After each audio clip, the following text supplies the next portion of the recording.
Kuramjari mayamna aigi video se karigumba ahambo ina yengbiragadi please subscribe toroga bell notification do all la thambiu maramdi video thakalakba khudingi ahambo ina adongi makutta yaujanaba.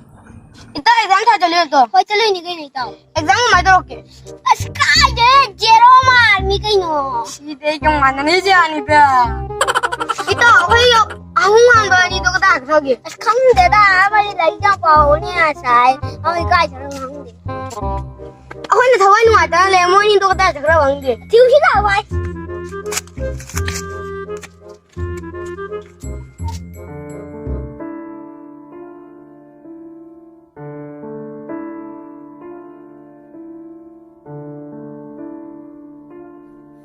Kuncinya pada madi kaca nuai doh. Nah ni pada madi kuncinya mana tu? Nasi dia mana? Mereka fellow event nasi dia jumlah sana mana? Aduh bujunda abdang kalau gitu.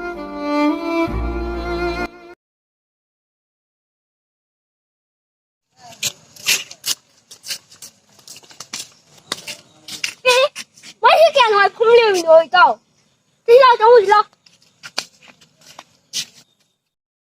mang đầu đi bên upah se light la sudah yam pada na mabung ng changba upah mani mana huruk pa ngang jing se light la sudah mamai changhan gya do na phajan tong na ingang sing bo tuition tak pidi bani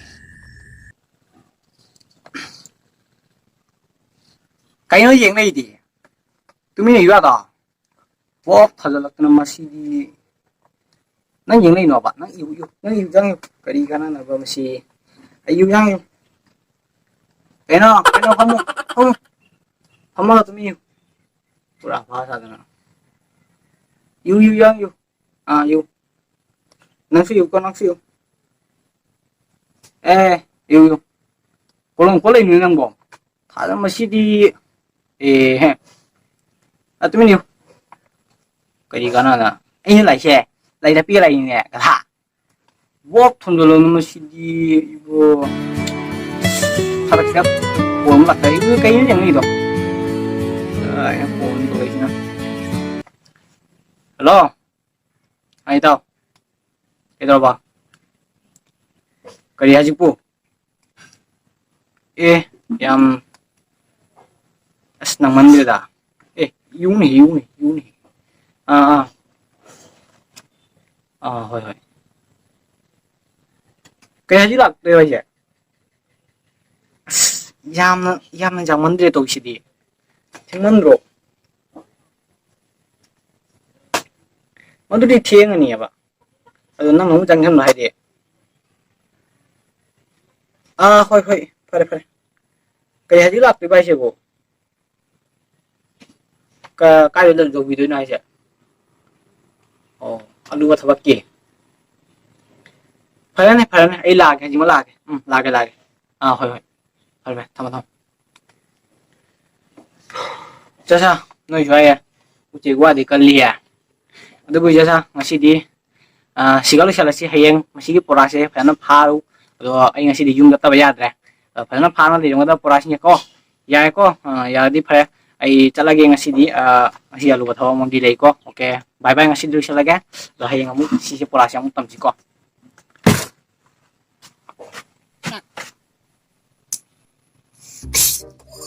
Ida ay nagsisita mo nemi da piga to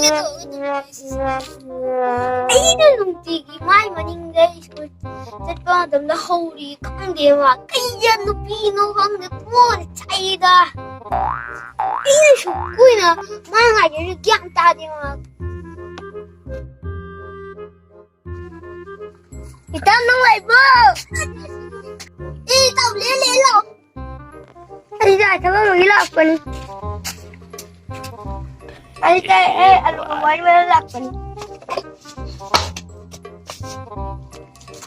kay matangi no ito atin na ko ito machikay no nupi ang magiging letari ito nang kakmate ito nangay siya na nupi na nga ulit so ako nuwat askari ito rogi haraw mo ay di huli ka wala felo ito kay de da ay siya felo ni kayo nang taro Jero mani kai noi.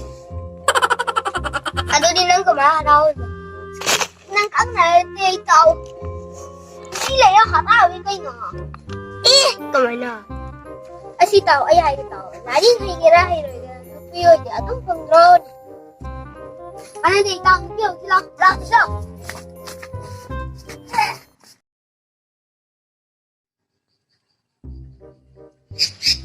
Kaya tayo. Tuition din namin o jabalik trawa. Ay tuition din namin o jafada yate. Ulikan fasto yate.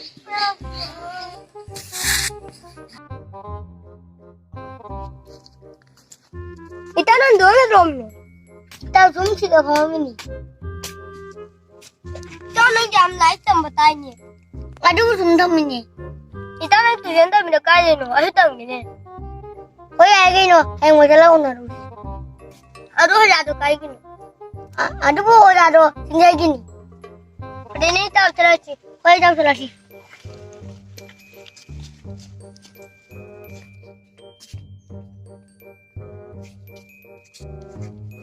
Ei ta na kai tunu no. Ako noi ni unala ni no. O ado di pada ako so ako ni son tara wa.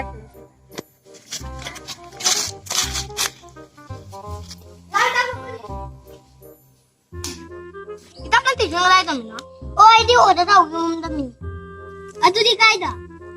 Cicing dia dah. Ini tahu, yang itu cila hanus. Wait. Kita tujuan ini fish क्या लोगे? थादल पता है लोगी. Oh. Karena tiangnya hadi nusa sare junjang sila. Masigi video se makha sadakini hoi part 2 ena pujaragani part 2 da funny reaction ori bayam nungai ba video pujarakani aduna comment nungai ba pibiramu. Thank you.